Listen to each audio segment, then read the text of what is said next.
Hello students, welcome to the NAP physics YouTube channel. हम study कर रहे हैं हमारे बीएससी फोर्थ सेमेस्टर फिजिक्स के department specific elective paper mathematical physics 1 को। इससे पहले के क्लासेस में आप लोगों को फर्स्ट और सेकंड यूनिट के मटेरियल डिलीवर हो गए हैं। आज हम हमारे इस पेपर के मैथमेटिकल फिजिक्स 1 के यूनिट नंबर 3 को चालू करेंगे, जिसका टाइटल है इंट्रोडक्शन टू प्रोबेबिलिटी। मैथमेटिकल है और ठीक ठाक एक एक्सरसाइज आपको प्रोबेबिलिटी के लिए ये प्रोवाइड करेगा। फिजिक्स के फील्ड में और बहुत सारे हायर फिजिक्स के फील्ड में मैथ्स के इस टूल का बहुत ही ज़्यादा ब्रॉड लेवल पे यूज़ किया जाता है कि बहुत सारे एक्सपेरिमेंट्स के एस्पेक्ट्स को फाइंड करने के लिए, उसके विभिन्न परिणामों को प्राप्त करने के लिए प्रोबेबिलिटी या प्रायिकता का उपयोग किया जाता है। तो ये यूनिट बेसिकली प्रायिकता पे डिपेंडेंट है। तो बहुत सारा चीज, प्रोबेबिलिटी का बेसिक चीज आप छोटे क्लासेस से पढ़ते चले आ रहे हैं, उसी तरीके से है। बट यहाँ पे हम लोग एक हायर मैथमेटिकल रेंज लेवल पे बहुत सारा बेसिक, अगर कॉमन शब्दों में कहा जाए कि फिजिक्स में प्रोबेबिलिटी का बहुत ज्यादा उपयोग किस प्रकार से है, तो वो कुछ इस तरह से है कि जब हम बहुत सारे जनरलाइज्ड लॉ को एस्टेब्लिश करने की कोशिश करते हैं, बनाने की कोशिश करते हैं, तो हमारे पास आंकड़े बहुत ज्यादा हैं। इतने नंबर ऑफ आंकड़े हैं कि आप उसको हैंडल नहीं कर सकते। उससे एग्जैक्ट किसी सिस्टम के बिहेवियर को स्टडी करना, उसी किसी चीज की संभावना को प्राप्त करना, एक अनुमान या होप कहा जाए, किसी पॉइंट पे उसके अनुमान पे डिस्कस करते बनाया जाता है। जैसे स्टैटिस्टिकल फिजिक्स वो सभी नियमों को देता है जो थर्मोडायनेमिक्स के लिए लगता है, और थर्मोडायनेमिक्स के अंदर हम लोग गैस के विभिन्न बिहेवियर्स को पढ़ते हैं। तो गैस के मॉलिक्यूल्स तो बहुत ह्यूज अमाउंट में है, बहुत सारे हैं, तो उससे रिलेटेड हम कुछ अनुमान या एवरेज वैल्यूज को निकाल के लेके आते हैं, जिसके लिए प्रोबेबिलिटीज की यूज यहाँ पे की जाती है। तो उसी प्रोबेबिलिटी का एक छोटा सा सेक्शन आपको यूनिट नंबर 3 के नाम से परिभाषित किया गया है। सबसे पहले आपके सिलेबस में क्या क्या चीज है, उन टॉपिक्स को अपन को देखना है और उसी पे स्ट्रिक्ट रहना है हमको, क्योंकि क्वेश्चंस मैक्सिमम वहीं से आने वाले हैं। तो थोड़ा सा सिलेबस के बारे में इंट्रोडक्शन पार्ट हम देखते हैं, उसके बाद अपन इस क्लास को चालू करेंगे। आपके सिलेबस में लिखा है इंडिपेंडेंट रैंडम वेरिएबल्स। रैंडम कहने का मतलब है कोई भी फ्री मोड में यादृच्छिक रूप से आप किसी वैल्यू का चुनाव जो करते हैं, सिलेक्शन जो करते हैं, वो रैंडम कहलाता है। तो प्रोबेबिलिटी डिस्ट्रीब्यूशन फंक्शन क्या होता है? बहुत सारे वेरिएबल यदि आपके पास हैं, बहुत सारा डाटा यदि आपके पास है, तो उस ग्रुप ऑफ डाटा में से हम एक बिहेवियर फंक्शन बताते हैं जो उस बहुत सारे डेटा के टाइम के अकॉर्डिंग या फिर और दूसरे वेरिएबल्स के चेंज के अकॉर्डिंग कंटिन्यूअसली होने वाले चेंजेस को रिप्रेजेंट करता है, या फंक्शन के किसी डिजायर क्या बोलते हैं उद्देश्य को प्राप्त करने के लिए, किसी डिजायर रिजल्ट को प्राप्त करने की दिशा में एक फंक्शन हमको प्रदान करता है। तो उसके बारे में बेसिक इंट्रोडक्शन अपन को प्रोबेबिलिटी के कंसेप्ट से लेके चलना पड़ेगा, या प्रायिकता के तहत। उसी के अंदर प्रोबेबिलिटी डिस्ट्रीब्यूशन फंक्शंस के 3 महत्वपूर्ण वैरायटी हैं। एक होता है बाइनोमियल डिस्ट्रीब्यूशन, एक होता है गाउसियन डिस्ट्रीब्यूशन, और एक होता है पॉसॉन डिस्ट्रीब्यूशन, जिसको नॉर्मल डिस्ट्रीब्यूशन भी कहते हैं। पॉसॉन डिस्ट्रीब्यूशन को हम लोग नॉर्मल डिस्ट्रीब्यूशन भी कहते हैं। तो डेफिनेटली आपके एग्जाम से बाइनोमियल, गॉसियन और पॉसॉन डिस्ट्रीब्यूशन से डेफिनेटली क्वेश्चन उसके बिहेवियर फंक्शन के बारे में और कैसे प्रोबेबिलिटी वहां पर वर्क करती है, उसके प्रमेय के ऊपर और उस पर आधारित प्रश्नों पर आपके एग्जाम में क्वेश्चन आपको रिफ्लेक्ट होंगे विथ एग्जांपल्स और मीन और वेरिएंस। तो मीन मतलब माध्य, और वेरिएंस कहने का मतलब है कि उसका विक्षेपण। जनरली ये स्टैटिस्टिक्स का एक टर्म है जो हाई स्कूल के समय, हायर सेकेंडरी स्कूल के समय आप लोगों ने अपने कक्षा 11वीं में भी बहुत सारे सांख्यिकीय के कंसेप्ट को पढ़ा होगा, जिसमें आप लोगों ने मध्यिका, बहुलक और माध्य, विक्षेपण, प्रसरण, जिसको हम लोग डिस्पर्सन एंड वेरिएंस, इन सब चीजों के बारे में बोलते हैं, वो उस तरह से। तो वेरिएंस कहने का मतलब है समांतर माध्य से आंकड़ों का विचलन कितना है। हर आंकड़ा जो दिया हुआ है उसका उस सभी आंकड़ों के समांतर माध्य से कितना विचलन होता है, उसे वेरिएंस कहते हैं। तो वो एक अलग अलग सफिक्स या नोटेशंस के फॉर्म में हम लोग यहाँ वहाँ यूज करेंगे कि एक्स बार होता है, म्यू होता है, सिग्मा होता है। उन सब चीजों को ह्यूज नंबर ऑफ डेटा के लिए मीन और वेरिएंस के आधार पर बाइनोमियल, गॉसियन और पॉसॉन डिस्ट्रीब्यूशन या फिर नॉर्मल डिस्ट्रीब्यूशन के डिटेल स्टडी को आपको समझना है। तो ये एक सेक्शन है यहाँ तक इस आपके सिलेबस में। यहाँ से इंडिपेंडेंट रैंडम वेरिएबल से लेके probability distribution function binomial, Gaussian और पॉसॉन विथ एग्जांपल मीन और वेरिएंस के प्रमेय या प्रॉपर्टीज के आधार पर जाते हुए एक सेक्शन है, एक बड़ा सेक्शन। उसके बाद आपके सिलेबस में बेसिक प्रोबेबिलिटी को रिवर्स इधर लिख दिया हुआ है कि डिपेंडेंट इवेंट क्या होते हैं। बेसिकली इवेंट ऐसे जो एक दूसरे पर डिपेंड करते हैं और उसी पर आधारित कंडीशनल प्रोबेबिलिटी के बारे में आपको यहाँ पर पढ़ना है। कंडीशनल प्रोबेबिलिटी मतलब जिसको सशर्त प्रायिकता बोलते हैं कि किसी पर्टिकुलर थिंग को निकालना जब किसी प्रकार का कंडीशन आपको दिया गया हो, ठीक, उस पर आधारित एक महत्वपूर्ण थ्योरम है जिसको बायस थ्योरम या बेस थ्योरम कई बार कहा जाता है। उस पर आधारित क्वेश्चंस और the idea of hypothesis testing ये रिसर्च के एरिया का एक छोटा सा टॉपिक है। तो हम लोग स्टार्ट यहाँ से करेंगे। पहले जो कंडीशनल प्रोबेबिलिटी और बेस थ्योरम का एरिया बेसिक प्रोबेबिलिटी के सेक्शन के अंतर्गत आता है। तो आज के क्लास में मैं बेसिक थोड़ा सा रिकैप, थोड़े से थ्योरम, छोटे छोटे थ्योरम जो प्रोबेबिलिटी के लिए इधर बाइनोमियल, गॉसियन, पॉसॉन ये सब पढ़ने में जो उपयोग भी आएगा उसको, और इस वाले सेक्शन को बेस थ्योरम तक के सेक्शन को आज हम लोग अपने क्लास में यहाँ पर कंप्लीट करेंगे। और उसके बाद मे बी ये यूनिट बहुत जल्दी खत्म हो जाएगा, बहुत ज़्यादा इसमें वर्क वाली बात नहीं है। तो जहाँ तक 3 बड़े क्लासेस में ये यूनिट हमारा खत्म हो जाएगा। तो आज का क्लास और बाकी अगले 2 क्लास में मैं बाइनोमियल, गॉसियन और पॉसॉन इस तीनों डिस्ट्रीब्यूशंस को एग्जाम ओरिएंटेड वे में खत्म करने की कोशिश करूंगा। ठीक, तो चलिए ये रहा आपके सिलेबस का इंट्रोडक्शन जो आपके एनईपी के सिलेबस में लिखा हुआ है। आपको सिलेबस के साथ स्ट्रक्ट रहना है, वही आपके अच्छे परफॉर्मेंस की गारंटी है। अदरवाइज आप किसी भी रिसोर्स से कहीं से भी कुछ भी पढ़ेंगे तो सिर्फ और सिर्फ आपका समय जाया होना ही कहलाएगा। ठीक है, चलिए तो आगे बढ़ते हैं। आज के क्लास में हम लोग प्रोबेबिलिटी के बेसिक इंट्रोडक्शन फॉर्म से चालू करते हैं। ओके स्टूडेंट, तो इंट्रोडक्शन टू प्रोबेबिलिटी का बेसिक डेफिनेशन पोर्शन जो आपको ऑलरेडी मैं समझता हूँ आपको पता है, बस एक रिकैप जैसा है ताकि आगे आने वाले बड़े चीजों को सॉल्व करने में हमको इजी हो। तो प्रोबेबिलिटी या प्रायिकता का क्या अर्थ है कि किसी घटना के घटित होने की संभावना या फिर उसकी पॉसिबिलिटी की जो रेंज या लिमिट है उसको ही प्रोबेबिलिटी बोलते हैं। प्रायिकता सिद्धांत का अनुप्रयोग हम लोग engineering, biology, medical, computer science और डिफेंस आदि क्षेत्रों में बहुत तरीकों से करते हैं। आगे आपको इसके एग्जांपल्स भी क्वेश्चंस के माध्यम से आपको देखने को मिलेंगे कि किस तरह से आज मॉडर्न वर्ल्ड में प्रोबेबिलिटी का बहुत ज्यादा उपयोग होता है। अब ये रैंडम इवेंट और रैंडम एक्सपेरिमेंट क्या है या वेरिएबल क्या है उसके बारे में छोटा सा परिभाषा जान ले कि किसी भी अनिश्चित परिस्थिति में होने वाले प्रयोग को यादृच्छिक, हिंदी में रैंडम शब्द के लिए यादृच्छिक शब्द उपयोग किया जाता है। यादृच्छिक परीक्षण या फिर यादृच्छिक प्रयोग कहा जाता है।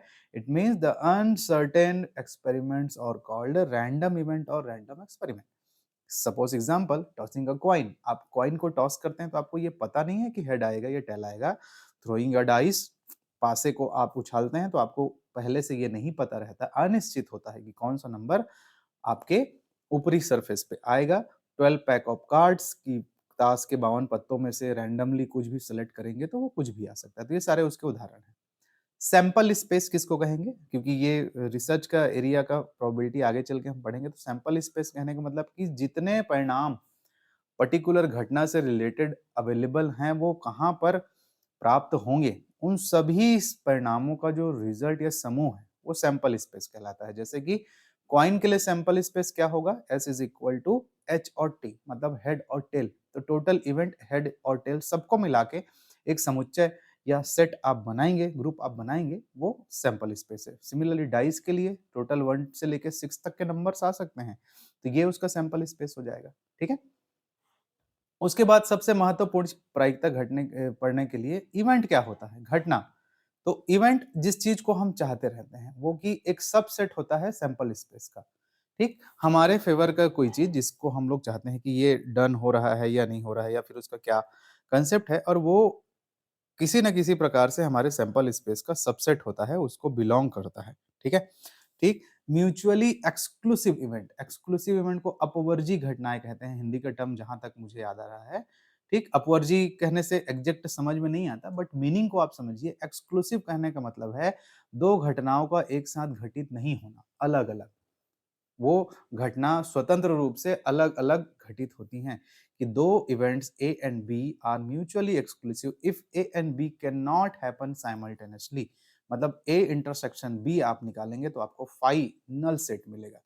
Event A intersection event B में कोई कॉमन नहीं रहेगा, कुछ भी चीज कॉमन नहीं रहेगा। और उसी का एक रिवर्स डेफिनेशन म्यूचुअली एक्सहेस्टिव इवेंट कहेंगे, मतलब जिसमें आप हर इवेंट में कुछ ना कुछ आपको कॉमन रहेगा और सब मिला के हमारा सबसेट बनता है कि event 1 intersection union event 2 union event 3 सबको मिलाएंगे तो सबका सब कहाँ पाया जाएगा, हमारे सेट जो सैंपल स्पेस है उसमें पाया जाएगा। तो एक्सक्लूसिव इवेंट कहने का मतलब है, पोअर्जी घटना कहने का मतलब है कि वो इंडिपेंडेंट रहते हैं, एक दूसरे से अलग अलग घटते हैं। ठीक, अब सिंपल परिभाषा कि किसी भी इवेंट की प्रोबेबिलिटी को क्या कहते हैं जी, पीई से रिप्रेजेंट करते हैं। कभी कभी हम लोग उसको स्मॉल पी से भी रिप्रेजेंट करते हैं। यहाँ पे आप स्मॉल पी को जरूर याद रखें क्योंकि आगे चल के बायनोमियल, गॉसियन और नॉर्मल डिस्ट्रीब्यूशन में मैं उसी नोटेशन का यूज करूंगा जिससे प्रोबेबिलिटी को रिप्रेजेंट किया जाएगा। तो सिंपल परिभाषा है कि number of event favourable for E, आप जो चाहते हैं उस पक्ष में क्या चीजें हैं उसको भाग दे देते हैं टोटल नंबर ऑफ इवेंट कितने हैं, या फिर हमारे सैंपल स्पेस में टोटल नंबर ऑफ चीजें कितनी हैं। तो m बटा n से डिनोट करते हैं, m वो चीजें हैं जो हमारे फेवर की हैं और n total number of event है। तो सिंपल परिभाषा है यहाँ पर, ठीक है, कि प्रोबेबिलिटी का। ठीक, किसी घटना के घटित नहीं होने की प्रायिकता, घटना के घटित होने की प्रायिकता के 1 माइनस होती है। Non occurrence of the event, जिसको पीई बार से डिनोट करते हैं और इसको क्यू लेटर से डिनोट करते हैं। इस छोटे से बेसिक डेफिनेशन को बताने का तात्पर्य ये है कि आगे चल के जब मैं डिटेल डिस्ट्रीब्यूशन फंक्शंस में क्यू टर्म का यूज किया करूं तो आपके दिमाग में ये समझ में आना चाहिए कि वो प्रायिकता के या घटना के नहीं होने की प्रोबेबिलिटी है। और स्मॉल पी का जहां मैं यूज करूं वहां पे आप ये जानेंगे कि वो किसी घटना के होने की प्रायिकता है। तो केवल नोटेशन से आपको यहाँ पे इंट्रोड्यूस कराया जा रहा है। तो क्यू का मतलब होता है 1 माइनस पीई और 1 माइनस एम माइनस एम बटे एन या एन माइनस एम बटे एन। और यदि आप घटना के होने की प्रायिकता और घटना के न होने की प्रायिकता दोनों को जोड़ देते हैं तो आपको यूनिटी या 1 आपको प्राप्त होता है, क्योंकि किसी भी घटना के होने की प्रायिकता मतलब उसके कंप्लीट होने का जो चांस है 1 होता है, मतलब 0 से लेके 1 के बीच में वो पाया जाता है मैथमेटिकली। ठीक, तो ये बेसिक डेफिनेशन है। यहाँ पे सिर्फ और सिर्फ मैं स्मॉल पी और स्मॉल क्यू के बारे में आपको बता रहा हूँ। आगे जब भी आप उसको देखें तो कंफ्यूज नहीं होंगे, ठीक है। उसके बाद कुछ एलिमेंट्री थ्योरम्स हैं प्रोबेबिलिटी पे जिसकी जानकारी आपको होनी चाहिए, जो बहुत महत्वपूर्ण है, आप पहले भी पढ़ते आ रहे हैं। उसका एक छोटा सा रिकैप है। P of null set, probability of null set 0 होता है। कभी कभी प्रोबेबिलिटी के रिवर्स को पी ए डेज से रिप्रेजेंट किया जाता है, जिसका मतलब होता है 1 माइनस पी ए। एक सिंपल एडिशन थ्योरम होता है कि अगर आपके पास एक इवेंट ए और बी दो इवेंट हैं तब उनका यूनियन को आप इस तरह से डिफाइन करते हैं कि P probability of A union B is equal to probability of A probability of B minus P A intersection B. ठीक है, ये एक फॉर्मूला। अगर यही चीज 3 घटनाओं के लिए अगर लागू होती है, 3 टाइप के इवेंट के लिए लागू होती है, तो ये एक कॉमन सा फॉर्मूला होता है कि P A union B union C is equal to probability of A probability of B probability of C minus P A intersection B minus P B intersection P C minus P C intersection A plus P intersection B intersection C. 3 terms के लिए ऐसा आएगा तो ये होता है। इसका use ये है कि कभी कभी छोटे न्यूमेरल फॉर्म के क्वेश्चंस आपको दे देते हैं, ऑब्जेक्टिव वाले क्वेश्चन कि आपको दे दिया भाई कि पी ए दे दिया है, किसी दो घटनाओं में से दोनों घटनाओं के का ए के घटने की प्रायिकता इतनी है, बी के घटने की प्रायिकता इतनी है, और पी ए यूनियन बी दे दिया है, तो आपको ये बात पूछेगा ये क्या होगा ये बताइए करके। तो वो न्यूमेरल वैल्यू को इस सिंपल से फॉर्मूले में रख के हमको निकालना रहता है, ऑब्जेक्टिव के क्वेश्चन सॉल्व हो जाते हैं उस तरह से। ठीक, तो ये एक बेसिक फॉर्मूला है जो आपको ध्यान में रखना है। फिर if B subset of A, simple सी बात है कि ए एक बड़ा सैंपल स्पेस है, उसमें से बी जो है उस ए का सबसेट है, तो प्रोबेबिलिटी ऑफ बी हमेशा कम ही रहेगा या बराबर रहेगा प्रोबेबिलिटी ऑफ ए के, क्योंकि ए जो है ज्यादा नंबर ऑफ वेरिएबल्स को या डेटा को लेके रखा है और चूंकि बी उसका सबसेट था इसलिए। ठीक, तो ये कुछ बेसिक 5 आइडियाज हैं या रिजल्ट हैं जिसको आपको याद रख के चलना है। ठीक, चलिए उसके बाद हमारे सिलेबस में कंडीशनल प्रोबेबिलिटी के बारे में हमको ज्यादा पढ़ना है, उसी से ज्यादा क्वेश्चंस आएगा। बेस थ्योरम की ओर अपन मूव कर रहे हैं कि वो क्या होता है। तो कंडीशनल प्रोबेबिलिटी या सशर्त संभावना या सशर्त प्रायिकता किसे कहते हैं, उसका एक छोटा सा डेफिनेशन है और फिर उसके मैथमेटिकल फॉर्म की ओर मैं मूव करूंगा। कंडीशनल प्रोबेबिलिटी क्या कहता है, सशर्त संभावना क्या कहता है कि दो परस्पर निर्भर डिपेंडेंट इवेंट होने चाहिए, इंडिपेंडेंट नहीं। कंडीशनल प्रोबेबिलिटी के लिए ये जरूरी है कि दो इवेंट आपस में एक दूसरे पर निर्भर करते हैं। घटनाओं ए और बी के लिए घटना बी के घटित होने पर घटना ए की सशर्त प्रायिकता को पी ए बटे बी से दर्शाया जाता है। जब भी आप ऐसा नोटेशन जब देखें कि P ऑफ A बटे B है, मतलब B के घटित होने की प्रायिकता आप निकाल रहे हैं A के शर्त के साथ, ठीक है। इसे घटना B के घटित होने पर घटना A की प्रायिकता कहा जाता है कि जब B घटित होता है तब A के प्रोबेबिलिटी पे क्या फर्क पड़ता है उस पे। अभी क्वेश्चन से आप समझेंगे तो एग्जैक्ट और अच्छे से क्लियर होगा। फिलहाल यहाँ पे इस चीज को, परिभाषा को आप रीड करिएगा, सिंपल सा डेफिनेशन है, ठीक। और आगे बढ़ते हैं इस पे हम लोग। अब multiplication law of probability with respect to conditional probability पे आ रहा हूँ ना, ये कंडीशनल प्रोबेबिलिटी की ही बात कर रहे हैं हम लोग। तो मल्टीप्लिकेशन लॉ ऑफ प्रोबेबिलिटी भी कहा जाता है इसे, कि यदि पी ए बी घटना ए की सशर्त प्रायिकता को प्रदर्शित करता है, मतलब जब घटना बी घटित हो, उसको लिखा ऐसे जाता है ना पी ए बटा बी। कभी कभी इसको किसी किसी किताबों में ऐसा भी लिखा जाता है, कंफ्यूज में नहीं होइएगा, ठीक, कि इसको फिर पी ए और ऐसा लाइन खींचा जाता है स्टूडेंट, तो इसका भी मतलब बटा है ना, आप कंफ्यूज मत होइएगा, एक तरह से नोटेशन है। कभी कभी बैंड लाइन खींचते हैं, मतलब कभी कभी आपको किसी किताब में ये पी ए ऐसा दिखाई देगा जैसे यहाँ हम लोग लिख के चले हैं, ऐसा वाला। कभी कभी किसी किसी किताब में ये डायरेक्ट सिंपल फॉर्म में लिखा रहता है कि ए बटा बी, ठीक। तो ऐसा भी लिखा रहता है, आप उससे कंफ्यूज मत होइएगा, ठीक। तीनों नोटेशन के तात्पर्य वही है। तब दोनों घटनाओं ए और बी के घटित होने की प्रायिकता, यदि इस तरह का सिचुएशन है, तब दोनों घटनाओं के ए और बी के एक साथ घटित होने की प्रायिकता, जिसको पी ए बी या फिर पी इंटरसेक्शन बी कहा जाता है, इस फॉर्मूले से निरूपित होता है कि प्रोबेबिलिटी ऑफ बी और प्रोबेबिलिटी ऑफ ए की कंडीशनल प्रोबेबिलिटी, ए के सशर्त प्रायिकता जब बी घटित हो, इन दोनों के मल्टीप्लिकेशन से ये चीज दिया जाता है। मतलब फॉर्मूला इज दैट कि P A B is equal to, या फिर P A intersection B is equal to P B dot P A B, या फिर जस्ट इसका reverse P A dot P B बटे ए, ठीक। इसका प्रूफ देख लीजिए छोटा सा, ठीक। मेन फॉर्मूला ही है, इसके आधार पे आपको चीजें आगे सॉल्व करनी होती है, इस फॉर्मूले दी जाती है करके। इसका छोटा सा प्रूफ इसलिए क्योंकि ये आपको समझ में आएगी किस तरह से आते हैं। माना एक सैंपल स्पेस एस में हमारे पास total number of event N है।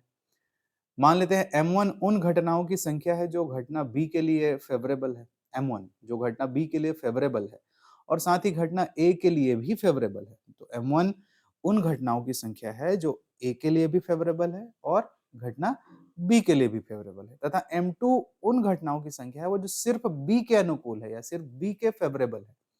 तब हम लोग जानते हैं कि PA बटा B is equal to M1 बटे M2, क्योंकि A से रिलेटेड संख्याओं घटनाओं की संख्या M1 है, A और B दोनों से रिलेटेड है, वो दोनों में कॉमन है, और M2 सिर्फ और सिर्फ B से रिलेटेड है। तो ये अगर हमें कैलकुलेट करना है इस तरह से, तो हम ये जानते हैं कि यहाँ पर ऐसा लिखने के बाद जो हमारा M1 है वो तो दोनों के लिए फेवरेबल है, दोनों घटनाओं A और B के अनुकूल है।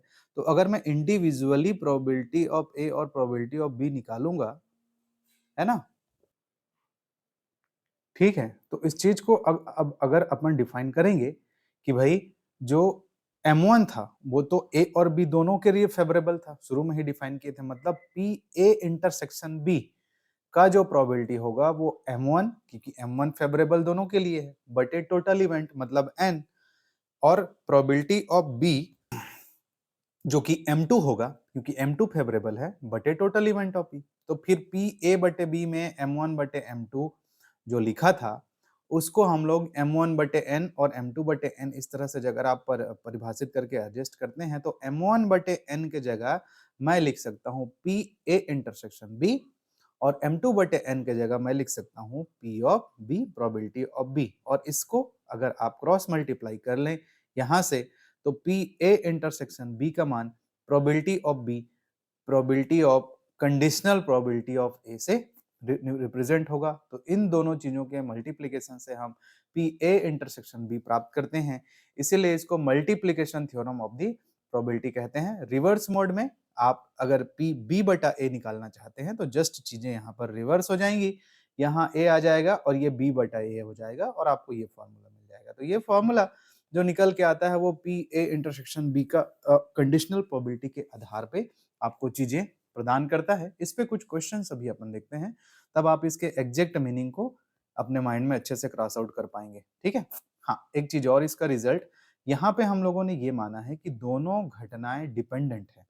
ध्यान रखेंगे, कंडीशनल प्रोबेबिलिटी तब काम कर रही है जब दो परस्पर निर्भर घटनाओं के बारे में आप बात कर रहे हैं। यदि दो घटनाएं परस्पर निर्भर नहीं है, एक दूसरे से स्वतंत्र हैं, एक दूसरे से फ्री हैं, तो फिर आपके कंडीशनल प्रोबेबिलिटी का situation P A intersection B जो है सिंपल प्रोबेबिलिटी ऑफ ए और प्रोबेबिलिटी ऑफ बी के सिंपल मल्टीप्लिकेशन से मिल जाएगा। आपको फिर ये फॉर्मूला सिर्फ और सिर्फ डिपेंडेंट इवेंट के लिए लागू होता है, इंडिपेंडेंट के लिए नहीं। ठीक, चलिए क्वेश्चन देखते हैं, तब आपको थोड़ी सी चीजों के बारे में और अच्छे से क्लियरिटी होगी। एक एग्जांपल देखिए, क्वेश्चंस के कॉम्बिनेशन में हिंदी इंग्लिश दोनों को यूज किया गया है। कुछ इंग्लिश के भी प्योर क्वेश्चन डाले गए हैं, तो कुछ हिंदी के भी क्वेश्चन डाले गए हैं। और प्रैक्टिस के लिए आपको कहीं से भी जितना भी ज्यादा क्वेश्चन मिलता है इस टॉपिक से रिलेटेड आप कर सकते हैं। आप गूगल से निकाल लीजिए या फिर आप जो भी किताबें आपके पास अवेलेबल हैं, किसी किताब में अगर दिया है, मे बी 12th की किताब में ये दिया रहता है, वहां से भी आपको थोड़े बहुत क्वेश्चन प्रैक्टिस के लिए मिलते हैं, तो आप निकाल लीजिए। मेरा टारगेट यहाँ पे एक 2-3 क्वेश्चन लेके उसके पीछे के फंक्शन को समझाने का है, ताकि आप इस चीज को किसी भी प्रकार के क्वेश्चंस के लिए अप्लाई कर सकें। आपको उसके पीछे के सिस्टम या मैकेनिज्म को समझना है। जैसे उदाहरण के लिए, एक पासे को 2 बार उछाला जाता है और प्राप्त संख्याओं का योग 8 प्राप्त होता है। ध्यान से समझिएगा क्वेश्चन को। A dice is thrown twice and sum of number appearing is noted to be 8। एक पासे को 2 बार उछालकर, है ना। इस बात की सशर्त प्रायिकता क्या है, कंडीशनल प्रोबेबिलिटी क्या है कि संख्या 2 कम से कम एक बार आए। संख्या 2 कम से कम एक बार आए, मतलब एक पासे को आप 2 बार उछालेंगे तो एक इवेंट काउंट होगा। 2 बार उछालने के बाद दोनों दोनों बार आने वाले नंबरों का जोड़ हमको क्या चाहिए, 8 चाहिए। उसमें से भी कंडीशन ये है कि कम से कम एक पासे में पहला नंबर 2 आना चाहिए, 2 आना ही चाहिए। ठीक, जैसे हम एक पासे को 2 बार उछालेंगे तो 5 आएगा एक बार और एक बार 3 आएगा, तो 8 तो हो जाता है। लेकिन नहीं, कंडीशन ऐसा है कि एक में 2 आना चाहिए और उधर फिर जो भी नंबर आए उस हिसाब से इसको करना है। वो एक कंडीशन है और वो ये 8 योग आने की प्रायिकता है। तब के कंडीशन में हमें इसकी प्रोबेबिलिटी फाइंड करनी है। तो क्वेश्चन इस चीजों को बोलता है। देखिए कैसे सॉल्व करेंगे इस चीज को। तो भाई माना 2 के कम से कम एक बार आने की घटना ए है, इसको एक इवेंट ए मान लिए, तथा बी दोनों पासों के योग 8 आने की घटना है। दोनों पासों से 2 बार पासे को उछालने से जो नंबर आएगा उसके योग के 8 आने की संभावना है। तो हम इसके जो समुच्चय बनाएंगे, सेट ऑफ इवेंट्स क्या क्या होंगे। बी क्या है, दोनों पासों का योग कितने आने की घटना है, 8 आने की घटना है। तो भाई एक बार में 6 आया, दूसरे में 2 आया तो 8 हो जाएगा। एक बार में 5 आया, फिर 3 आया तो भी 8 होगा। 4 और 4 आया तो भी 8 होगा। 2 और 6 आया, 3 और 5 आया। इस तरह से चीजें, इतने कॉम्बिनेशन ऐसे हैं जो दोनों का योग आपको 8 प्रदान करते हैं। तो ये घटना बी का फेवर में आ गया। 2 कम से कम एक बार आए, तो 2 इतने घटनाओं में एक बार आ सकता है कि एक बार उछाले तो 2 आया, अगले बार में 1 आया। 2 के साथ 2 आ सकता है, 2 के साथ 3 आ सकता है, 2 के साथ 4 आ सकता है, 2 के साथ 5 आ सकता है। सिमिलरली 2 के साथ 6 आ सकता है। फिर जस्ट रिवर्स मोड में 1 के साथ 2 आ सकता है, 3 के साथ 2 आ सकता है, 4 के साथ 2 आ सकता है, 5 के साथ 2 आ सकता है और 6 के साथ 2 आ सकता है। 2 2 2 बार को एक ही बार सेट में काउंट किया जाता है। तो अब हमारे पास ये घटना ए के फेवरेबल चीजें हैं और ये घटना बी ए के फेवरेबल चीजें हैं, बी के ये हैं। इन दोनों में क्या कॉमन है, इन दोनों में इंटरसेक्शन क्या है। तो 6 2 हियर और 2 6 हियर, ये दो चीजें ऐसी हैं जो दोनों में हैं। तो हमको ए इंटरसेक्शन बी मिल गया। टोटल आउटकम्स कितने हैं, तो एक पासे को 2 बार उछालकर एक इवेंट काउंट किया जा रहा है, मतलब 2 एज अ 2 डाइस के तरह आप इस चीज को ऐसा कर सकते हैं। तो 6 इंटू 6 टोटल प्रतिदर्श समष्टि या फिर कहा जाए टोटल आउटकम कितने हैं, 36। तो प्रोबेबिलिटी ऑफ ए कितना हो जाएगा, घटना ए के फेवरेबल सिचुएशन कितने हैं, इतने हैं टोटल। तो इसको काउंट करोगे तो 1 2 3 ये सब कितना टोटल है, 11 है। और टोटल नंबर ऑफ आउटकम कितने हैं 36, तो प्रोबेबिलिटी ऑफ ए कितना हो गया 11/36। प्रोबेबिलिटी ऑफ बी मतलब ये टोटल योग 8 आने की प्रायिकता 5/36, और पी ए इंटरसेक्शन बी आपको पता है वो यहाँ पर कितने आउटकम आ रहे हैं 2 आ रहे हैं, संख्या कितनी है 2 है, तो प्रोबेबिलिटी कितना हो जाएगा 2/36।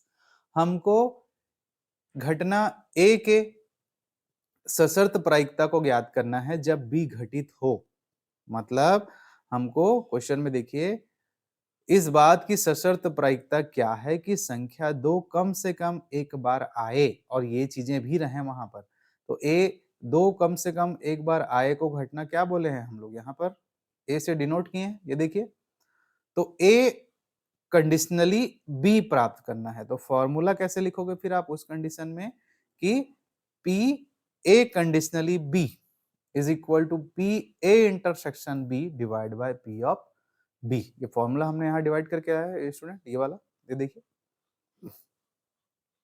तो इसको क्रॉस मल्टीप्लाई करोगे तो ऐसा आएगा ना कि पी ए बटा बी या A conditionally B is equal to P A intersection B बटे पी ऑफ बी, तो ये भी आपने निकाल लिया है और ये भी आपने निकाल लिया है, तो सिर्फ उन दो चीजों का वहां पे डिवाइड करना है आपको सॉल्यूशन के लिए। ये देखिए, तो finally P A intersection B divide by P of B, so 2/36 5/36 is equal to 2/5 is a conditionally probability when 2 comes once when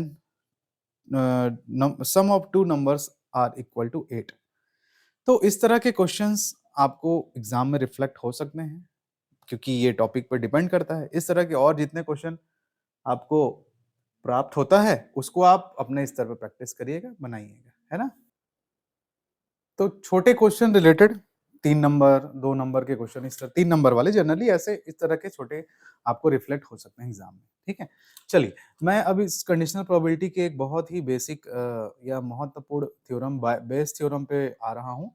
इससे रिलेटेड बड़े क्वेश्चन आपको आपके एग्जाम में मिलेंगे जिसको अच्छे से अंडरस्टैंड कर हम चीजों को बना सकते हैं। तो कंडीशनल प्रोबेबिलिटी की जो बेसिक डेफिनेशन है उसको ही जनरलाइज्ड करते हुए यदि हमारे पास बहुत सारे इवेंट हैं तब किस प्रकार से डिपेंडेंट चीजों को प्रोबेबिलिटी के कॉन्सेप्ट से हम कैलकुलेट कर सकते हैं, उसको ये बेस थ्योरम बताता है, जिसको रिवर्स प्रोबेबिलिटी भी कहा जाता है। तो यदि एक सैंपल स्पेस S में हमारे पास कंप्लीट और पूर्ण रूप से अनन्य एग्जॉस्टिव और म्यूचुअली एक्सक्लूसिव इवेंट है, म्यूचुअली एक्सक्लूसिव मतलब जो अलग अलग तरीके से घट रहे हैं, तो जिसको घटनाएं B1 B2 Bn इस प्रकार से बहुत सारी घटनाएं हैं कि P of probability of BI मतलब इन सभी का टोटल प्रोबेबिलिटी 0 नहीं है, जहां I 1 2 3 n है, तब किसी घटना पर्टिकुलर A के लिए हम प्रोबेबिलिटी ऑफ BI बटे A को इस पर्टिकुलर फॉर्मूले से डिफाइन करते हैं।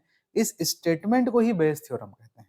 यहाँ पे हम समेशन नोटेशन का यूज किए हैं जो कि डिफरेंट अलग अलग सिचुएशन के अकॉर्डिंग कंडीशनल प्रोबेबिलिटी को निरूपित करेगा। क्वेश्चन से आप और अच्छे से क्लियर समझ पाएंगे। फिलहाल के लिए ये एक फॉर्मूला है कि अगर आप किसी n नंबर ऑफ इवेंट्स के लिए किसी एक पर्टिकुलर इवेंट के आधार पर कंडीशनल प्रोबेबिलिटी कैलकुलेट करते हैं तो उसका फॉर्मूला इस तरह से आपको मिलेगा कि probability of B probability of A बटे बी आई डिवाइड में टोटल प्रोबेबिलिटी भी बोलते हैं इस नीचे की चीज को कंडीशनल प्रोबेबिलिटी के कंडीशन में, या फिर समेशन नोटेशन हम लोग यूज करते हैं। इसका प्रूफ छोटा सा पहले देख लेते हैं अपन, फिर क्वेश्चन के आधार से इसको और अच्छे समझेंगे कि सशर्त प्रायिकता कंडीशनल प्रोबेबिलिटी से हम जानते हैं, अभी जस्ट मैंने अभी आपको जो एक्सप्लेन किया इससे पिछला वाला सेक्शन कि पी बी आई बटे, अब उसमें बस आई नोटेशन यूज कर लिए हैं कि पी बी आई बटा ए जो होता है पी बी इंटरसेक्शन ए बटे पी ऑफ ए होता है। ये फिर से मैं आपको दिखा देता हूं ताकि आप कंफ्यूज ना हो इस चीज से। ये इस क्वेश्चन में हमने यूज किया, ये देखिए ये ए बटे बी है, इसको बी बटे ए करेंगे तो बी इंटरसेक्शन ए बटे पी ऑफ ए आ जाएगा। तो इसी तरीके से और एक फॉर्मूला हमने ये वाला पढ़ा, ये वाला हियर कि जो पी ए इंटरसेक्शन बी होता है वो इस तरह से निरूपित किया जाता है, ये भी हमने डिराइव किया हुआ है। तो फिर यहां पर फाइनली देखिए पी बी आई बटा ए को हम ऐसा लिख सकते हैं और इस particular P B I intersection A को ऐसा लिख सकते हैं P B I P A बटा बी आई। और टोटल प्रोबेबिलिटी की अवधारणा क्या कहती है कि यदि आपके पास n नंबर ऑफ इवेंट है, यदि आपके पास n नंबर ऑफ इवेंट है, बहुत सारे इवेंट है B1 B2 बी एन इस प्रकार से हैं कि i से लेके अलग अलग सफिक्स के अकॉर्डिंग n टर्म्स तक जाता है, तो जो टोटल प्रोबेबिलिटी का क्या परिभाषा है कि p ऑफ a जो होगा, p of a intersection b1 plus probability of a intersection b2 plus probability of a intersection b3 करते करते probability of a intersection bn तक निरूपित होगा। मतलब ये जो नीचे p ऑफ a लिखा है वो टोटल प्रोबेबिलिटी को निरूपित करता है आपके पर्टिकुलर फॉर्म में। तो उसको फिर हम लोग कैसे लिख सकते हैं, उसको हम लोग समेशन फॉर्म में लिख सकते हैं। मतलब देखिए यहाँ पर, और हर इंटरसेक्शन टर्म, ये हर इंटरसेक्शन टर्म को हम कैसे लिख सकते हैं जी, हर इंटरसेक्शन टर्म को हम लोग कंडीशनल प्रोबेबिलिटी की परिभाषा से, यहाँ पर देखिए जैसे इस इंटरसेक्शन टर्म को कैसे लिखे हैं, p of B I into P A बटे बी आई, तो वैसे ही इस टोटल प्रोबेबिलिटी के परिभाषा में इसको वैसे लिख सकता हूं मैं, इस वाले पद को, इस वाले पद को भी वैसे लिख सकता हूं, इस वाले पद को भी वैसे लिख सकता हूं, इस वाले पद को भी वैसे लिख सकता हूं। तो टोटल एन टर्म तक ये जुड़ते हुए जाएगा, तो समेशन नोटेशन यूज करेंगे हम लोग। तो फाइनली इसको हम कैसे लिखेंगे कि जो total probability P of A है उसको summation P B I into P A बटे बी आई के फॉर्म में लिखेंगे। तो फिर हमारा जो फॉर्मूला है ये वाला, ये जो बना रहे थे ये वाला, ये कैसे कन्वर्ट हो जाएगा, नीचे पी ऑफ ए के जगह हम लोग समेशन नोटेशन लिख लेंगे। तो finally you get this formula. इसको ही बेस थ्योरम या फिर conditional probability reverse probability theorem कहा जाता है। इस समीकरण में ये लिखा भी है कि इस समीकरण को व्युत्क्रम प्रायिकता प्रमेय, थ्योरम ऑफ इनवर्स प्रोबेबिलिटी कहा जाता है, या फिर कारणों का प्रायिकता प्रमेय कहा जाता है, क्योंकि बहुत नंबर ऑफ इवेंट या बहुत नंबर ऑफ रीजंस उसमें डाले हुए हैं। तो theorem of probability of causes कहा जाता है। ठीक, यहाँ पर जो प्रोबेबिलिटी ऑफ बी आई है, सिर्फ बी आई, उसको प्रायोरिटी ऑफ प्रियोरी प्रोबेबिलिटी कहा जाता है, बिफोर द एक्सपेरिमेंट, पहले से आपको बताया जा रहता है। और जो पी बी आई बटे ए होता है उसको पोस्ट प्रियोरी प्रोबेबिलिटी या फिर probability B with respect to A कहा जाता है।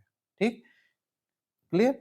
तो इस पर्टिकुलर एक्सप्रेशन में, ये वाला जो एक्सप्रेशन है, इसमें इस दो पदों को, कभी कभी ऑब्जेक्टिव क्वेश्चन पूछता है कि इस फार्मूले में बिफोर द एक्सपेरिमेंट प्रोबेबिलिटी को कौन निरूपित करता है, तो पी ऑफ बी आई, और पोस्ट प्रोबेबिलिटी जो बाद की प्रोबेबिलिटी विद रिस्पेक्ट टू ए है उसको कौन रिप्रेजेंट करता है, तो ये वाला पद है। तो फिलहाल के लिए तो आपको सिर्फ ये फॉर्मूला याद कर रख के चलना है कि यही बेस थ्योरम कहलाता है। अब इस पर रिलेटेड मैं कुछ क्वेश्चंस आपको शेयर कर रहा हूँ, कुछ क्वेश्चंस के सहायता से आप अपना कमांड बनाने की कोशिश करिएगा, क्योंकि डेफिनेटली आपके एग्जाम में इससे रिलेटेड क्वेश्चंस रहने वाले हैं। ठीक, तो चलिए स्टार्ट करते हैं अब हमारे क्वेश्चंस को, जो कि बेसिकली डिपेंड करेंगे हमारे बेस थ्योरम पे। ठीक, बहुत ध्यान से समझिएगा, यहाँ पे मेन टारगेट आपका कंसेप्ट बिल्टअप का होना चाहिए। उदाहरण के लिए फैक्ट्री वाला क्वेश्चन बहुत बार एग्जाम्स में आता है। 3 फैक्ट्रियां हैं, मान लीजिए ए, बी और सी उनके नाम हैं, वो 30%, 50% और 20% उत्पादन करती हैं। प्रोडक्शन का 30%, 50% और 20% उत्पादन करती हैं। ये जो उत्पादन करती हैं उनमें डिफेक्ट या खराबी प्रोडक्ट की जो दर है वो 2%, 3% और 5% है, हर फैक्ट्री के अनुपात में। यदि कोई प्रोडक्ट डिफेक्टिव निकला, रैंडमली हमने सेलेक्ट किया, यदि वही कोई प्रोडक्ट डिफेक्टिव निकला तो उसके फैक्ट्री सी से होने की क्या प्रायिकता है, ये ज्ञात करना है कि वो प्रोडक्ट फैक्ट्री सी से ही होगा, उसकी क्या संभावना है या प्रायिकता है। ये सारे सिचुएशन आपको दिए गए हैं। तो स्टूडेंट, बेस थ्योरम के क्वेश्चन सॉल्व करने के कुछ नियम हैं। सबसे पहले इंडिविजुअल प्रोबेबिलिटी डिफाइन करिए, ये पहला रूल होता है। उसके बाद दूसरा, आपके प्रश्न में क्या क्या कंडीशन दिया है उसको लिखिए, और तीसरा बेस थ्योरम के फॉर्मूले में इन चीजों को पुट करिए। यही 3 स्टेप आपको हर बार रिपीट करना है। ठीक, सबसे पहले क्वेश्चन से इंडिविजुअल प्रोबेबिलिटी कैलकुलेट करिए, दिए हुए शर्तों को लिखिए और बेस थ्योरम में फॉर्मूला पुट करिए। अब ध्यान से समझिएगा इस पर्टिकुलर क्वेश्चन में क्या क्या कहता है। भाई देखिए, हमको दिया गया था 3 फैक्ट्रियां एबीसी क्रमशः उत्पादन करती हैं 30%, 50% और 20%। तो प्रोबेबिलिटी ऑफ ए के प्रोडक्शन करने की प्रोबेबिलिटी परसेंट को जब हम नॉर्मली चेंज करके लिखेंगे तो 0.3 है, प्रोबेबिलिटी ऑफ बी 0.5 है, प्रोबेबिलिटी ऑफ सी 0.2 है। अब 2% ए से डिफेक्टिव निकलता है, 3% बी से डिफेक्टिव निकलता है और 5% सी से डिफेक्टिव निकलता है। तो लिखने का नोटेशन कैसे यूज करोगे कि डिफेक्टिव, डी यहाँ पर डिनोट कर रहा है डिफेक्टिव को, तो प्रोबेबिलिटी ऑफ डिफेक्टिव आपके पास object product with respect to first company, तो वो कितना था 2% था। 2% को परसेंटाइल को न्यूमरल फॉर्म में लिखेंगे तो 0.02 आएगा। प्रोडक्ट डिफेक्टिव था, उसका अनुपात या फिर उसका जो फैक्ट्री बी से तो 0.03, प्रोडक्ट डिफेक्टिव था फैक्ट्री सी से 0.05। तो उसके बाद हम लोग निकालेंगे टोटल प्रोडक्ट प्रोबेबिलिटी कि कुल क्या प्रायिकता है इनके खराब होने की। तो कुल प्रायिकता इस प्रकार प्रोडक्ट की कुल डिफेक्टिव होने की प्रायिकता। तो देखो इस फॉर्मूले से चल रहे हैं हम लोग, इसके पीछे पहले जो ये थ्योरम बनाए हम लोग इस पे, तो इंडिविजुअल प्रोबेबिलिटी और चीजें कंडीशन ढूंढने के बाद ये कैलकुलेट करने की कोशिश है वहां पर प्रोबेबिलिटी ऑफ टोटल। तो टोटल का फॉर्मूला हर इंटरसेक्शन के बाद आएगा, और उस हर इंटरसेक्शन को हम लोग कैसे कन्वर्ट कर सकते हैं स्टूडेंट, इस तरह के समेशन फॉर्म में कहें, या फिर हर इंडिविजुअल 3 इवेंट है तो 3 बार से उसको इस तरह से लिखूंगा, दिखेगा प्रश्न में कैसे लिखूंगा उसको। ठीक, ये देखिए मतलब total probability, probability of A P, A से डिफेक्टिव होने की दर या अनुपात, प्रोबेबिलिटी ऑफ बी, बी से डिफेक्टिव होने का, प्रोबेबिलिटी ऑफ सी, सी से डिफेक्टिव होने का, ये सब न्यूमरल वैल्यू आपको पता है तो आपने रख दिया यहाँ से, ये रख दिया तो कितना है नंबर न्यूमरल में 0.031। अब बेस थ्योरम से हम क्या कैलकुलेट करेंगे कि कोई प्रोडक्ट यदि डिफेक्टिव निकला तो उसके फैक्ट्री सी से होने की क्या प्रायिकता है, फैक्ट्री सी से ही होगा, तो कंडीशनली सी से होगा प्रोडक्ट डिफेक्टिव।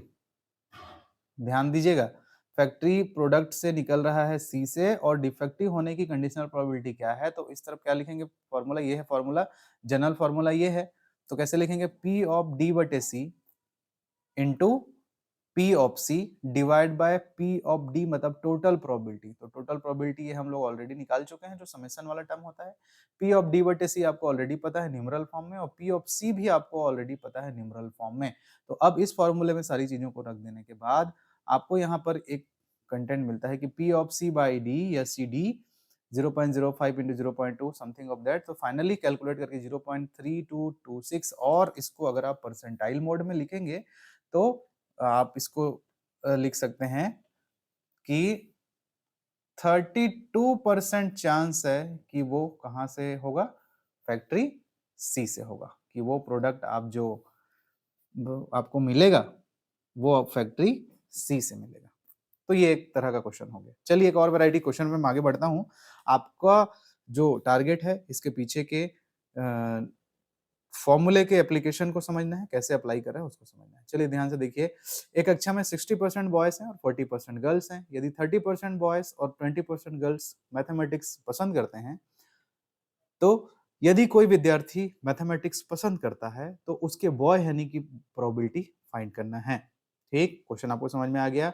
60% बॉयज हैं, 40% गर्ल्स हैं, 30% बॉयज और 20% गर्ल्स मैथमेटिक्स पसंद करते हैं। यदि कोई विद्यार्थी स्टूडेंट मैथमेटिक्स को पसंद करता है तो उसके बॉय होने की प्रायिकता ज्ञात करनी है, कंडीशन है यहाँ पे। तो क्या क्या दिया है और क्या क्या है उसको पहले लिखेंगे, स्टेप फॉलो करेंगे। हम इवेंट डिफाइन कर देते हैं, बी मतलब बॉय, कैपिटल जी मतलब गर्ल्स और कैपिटल एम मतलब मैथमेटिक्स। प्रोबेबिलिटी ऑफ बॉय होने की प्रोबेबिलिटी 60% था, न्यूमरल फॉर्म में 0.6। ठीक, क्योंकि 60/100 करेंगे। प्रोबेबिलिटी ऑफ गर्ल्स होने की प्रोबेबिलिटी, देखो यहाँ प्रोबेबिलिटी ये परसेंट में चेंज नहीं कर रहे हैं इसको, देखो टोटल कितना है 100 है, 60/100 करेंगे। ठीक, तो इतना आएगा। वैसे ही 40/100 करेंगे तो इतना आएगा। अब मैथ्स पसंद करते हैं बॉयज, कंडीशन ये है, तो m/b 0.3, 30% बॉयज मैथ्स पसंद करते हैं। मैथ्स पसंद करते हैं गर्ल्स तो 0.2, ये दिया हुआ है 2, 20%। अब टोटल प्रोबेबिलिटी, दोनों के मैथ्स को पसंद करने की प्रोबेबिलिटी, कुल प्रायिकता, P of B, P of M बटे B plus P of G, P of M बटे G, सब था आपके पास, वैल्यू पुट करके आपने कैलकुलेट किया 0.26। अब कंडीशनल प्रोबेबिलिटी हमको निकालना है कि एक स्टूडेंट जो मैथ्स पसंद करता है वो बॉय हो, मतलब B बटे M, बेस थ्योरम से probability of B by M, इस तरह से probability of B by M, जो कि क्या मिलेगा, probability of B, probability of M by B बटे टोटल प्रोबेबिलिटी। तो ये भी आपको दिया था, ये भी आपको दिया, ये आपने निकाल लिया है। फाइनली यू कैलकुलेट दिस, तो दिस मच, और फाइनली आप चाहे तो इसको परसेंट में भी लिख सकते हैं इसके आंसर को। ठीक है, ये जो आया हुआ है कि 69% चांस है कि जो स्टूडेंट सेलेक्ट करते हैं जिसको मैथ्स पसंद है वो बॉय होगा। सो एक अनुमान। फिर से नए क्वेश्चन पे बढ़ रहा हूं मैं।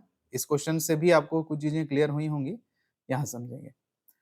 ये वो वैरायटी है जिस तरह के क्वेश्चंस बहुत पूछता है एग्जामिनर। जनरली 12th क्लास में बेस थ्योरम से रिलेटेड क्वेश्चंस आपको ऑनलाइन भी अवेलेबल मिल जाएगा और उसी रेंज के क्वेश्चंस आपको प्रिपेयर करने हैं। तो उस सारे 5-10 क्वेश्चन जितने मिलते हैं आप सॉल्व कर लीजिएगा। यहाँ तो मैं आपको मेथड को थोड़ा सा आपके फेवरेबल मोड में पहचान कराने की कोशिश कर रहा हूँ, अगर आपका प्रोबेबिलिटी इससे पहले तक के क्लासेस में वीक था तो, है ना। चलिए इस क्वेश्चन को समझिए।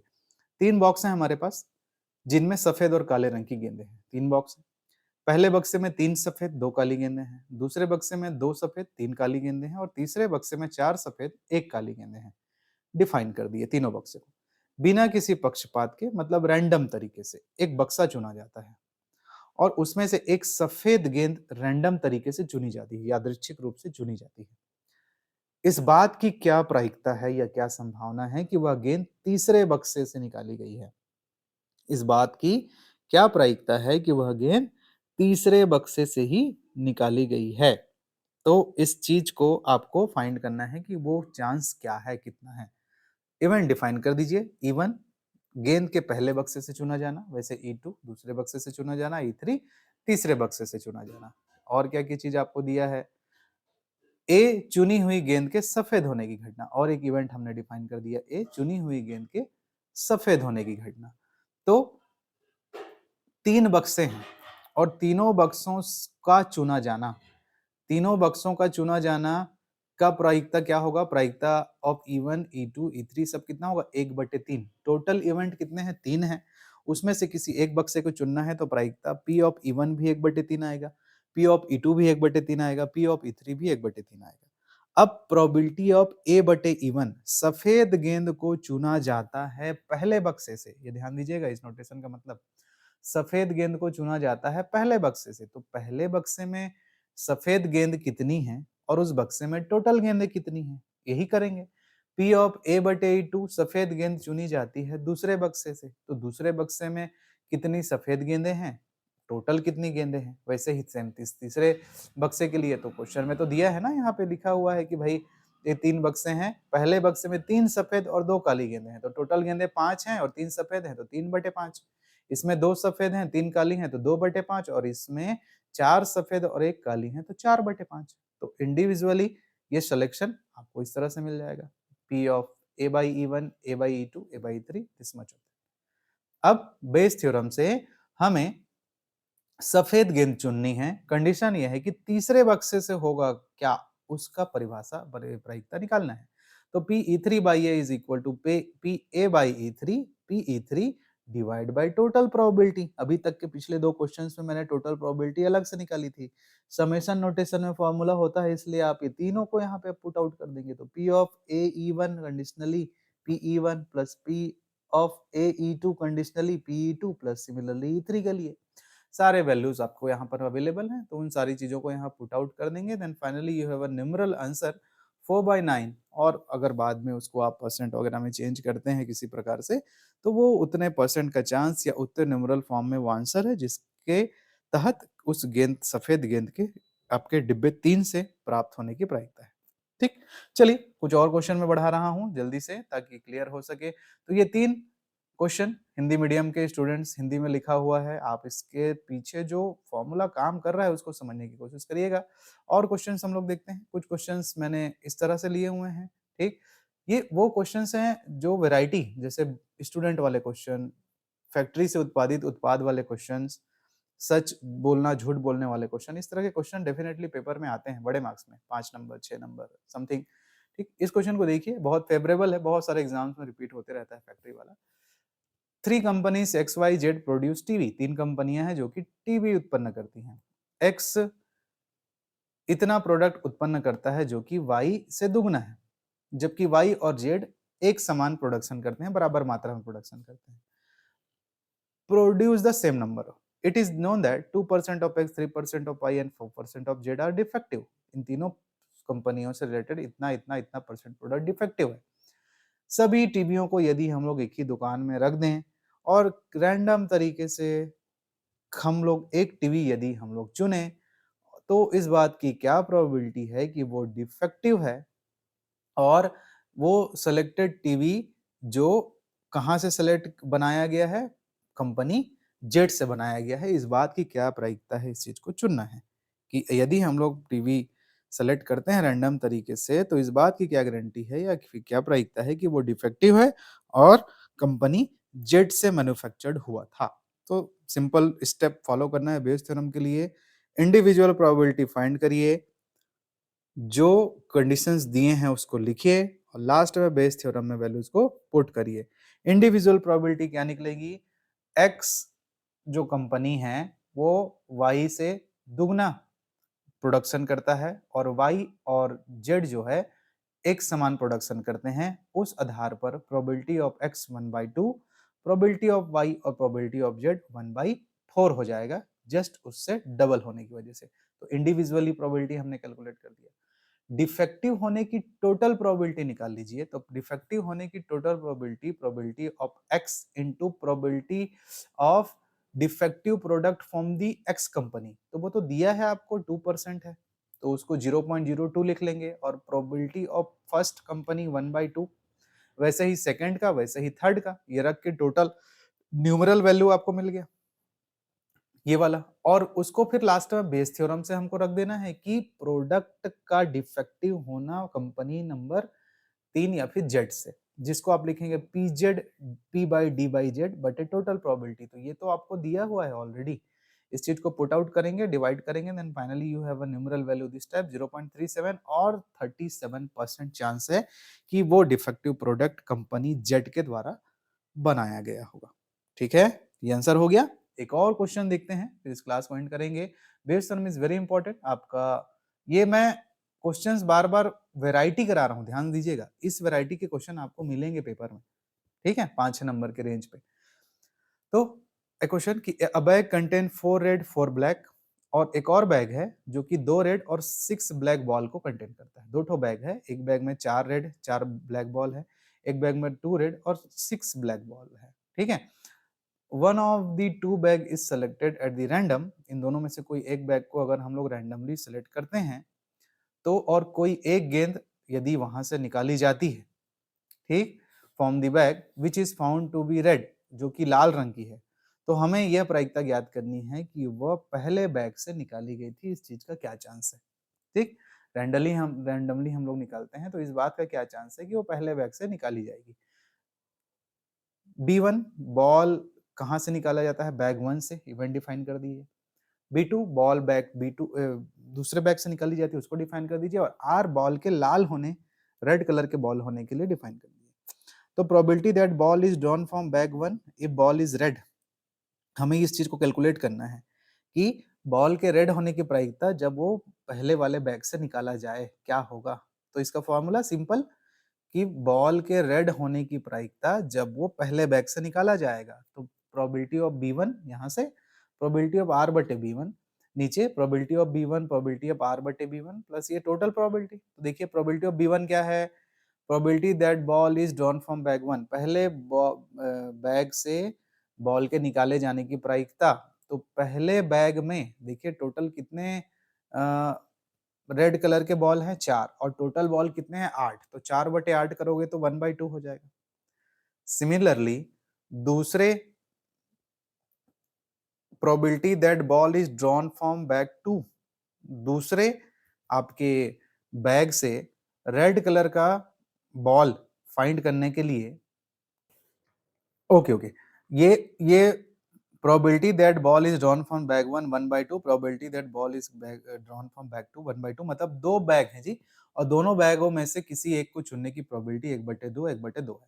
अब वो जो इससे पहले मैं आपको एक्सप्लेन कर रहा था कि लाल कलर के बॉल को पहले बैग से निकालने की प्रायिकता क्या होगी, तो लाल कलर के बॉल पहले बैग में 4 ठो था, ये हमने डिफाइन किया हुआ था, ठीक है।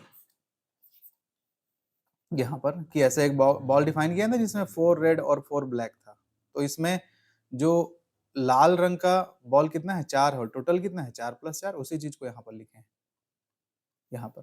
तो 1/2 ये वाला फाइनली। और यदि probability that ball red drawn from bag 2, यदि बैग 2 से अगर आप निकालेंगे तो उसमें कितना ठो था, लाल रंग का गेंद केवल 2 ठो था, टोटल 2 + 6 1/4। तो चारों चीज आपने यहाँ से इस चीज को क्वेश्चन के दिए हुए फाइंड कर लिया और इस पर्टिकुलर फॉर्मूले में आप पुट कर देंगे। ठीक, तो ये पुट करने के बाद ये समथिंग न्यूमेरल फॉर्म में आपको आंसर मिल जाएगा। तो ये इस तरह से बेस थ्योरम से क्वेश्चन रिलेटेड आएंगे। आप एनसीईआरटी के जितने बेस थ्योरम पर डिपेंडेंट इंपॉर्टेंट क्वेश्चंस दिए हैं आपको गूगल आउट करने से मिल जाएगा या आपके पास किसी की किताब है उससे आप देख सकते हैं, बस इतना ही करना है। तो ये basic fundamental probability introduction to probability का सेक्शन था कंडीशनल प्रोबेबिलिटी के बेस पे और बेस थ्योरम के बेस पे, जिससे रिलेटेड क्वेश्चन डेफिनेटली आपके एग्जाम में दिखने वाला है। तो आज हम लोगों ने सिलेबस के हमारे इस इंट्रोडक्शन टू प्रोबेबिलिटी वाले सिलेबस के इस पोर्शन को कंप्लीट किया है। Dependent event, conditional probability, Bayes theorem and the idea of ये आइडिया ऑफ हाइपोथेसिस में बताऊंगा। बेस थ्योरम तक की चीजें हमने कैलकुलेट कर ली हैं। अब और बेसिक इंट्रोडक्शन भी देखा है, नोटेशन कैसे होता है, स्मॉल पी क्या होगा, स्मॉल क्यू क्या होगा, इन सब चीज के बारे में। अब मैं फिजिक्स के अकॉर्डिंग अगले क्लास में रैंडम वेरिएबल को लेते हुए हम लोग अपने बायनोमियल, गॉसियन और पॉसोन डिस्ट्रीब्यूशन को स्टडी करेंगे। उससे रिलेटेड कंटेंट अब नेक्स्ट क्लास में आपको मिलेगा। ठीक है, तो चलिए आप लोग यहाँ तक करके रखिए, मिलते हैं बहुत जल्द हम लोग हमारे नेक्स्ट क्लास में बायनोमियल डिस्ट्रीब्यूशन को लेते हुए प्रोबेबिलिटी के कंसेप्ट से। चलिए, ओके, थैंक यू।